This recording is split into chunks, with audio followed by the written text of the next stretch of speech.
apologize for the wind, but let me tell you a few things I've learned about siding. This is my first siding job.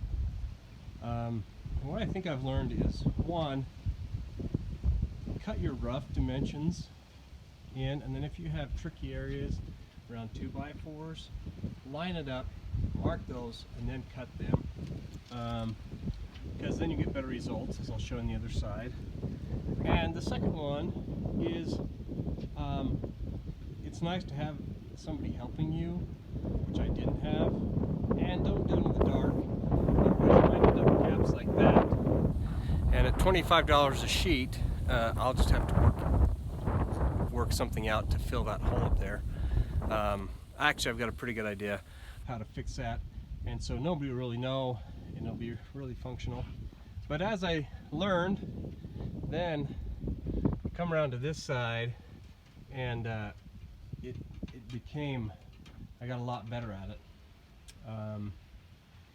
And then another thing that I've learned is it takes about half a tube of liquid nails per sheet. So depending on how many you're doing, that's kind of what I found is working. And so hopefully those are some gauges that will help you out as you kind of work on yours. But you'll notice that there's some daylight up there that I'm going to have to fix, and I've got some great ideas on how to do that. Also make it look nice from the outside.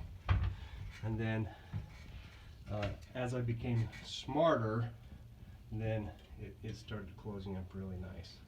So you're probably smarter than I am, and you'll do a great job. But those are just a few things I learned.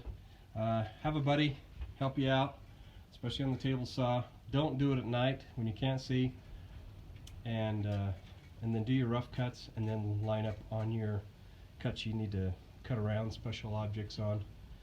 And then as far as glue goes, again, about half a tube of glue per sheet.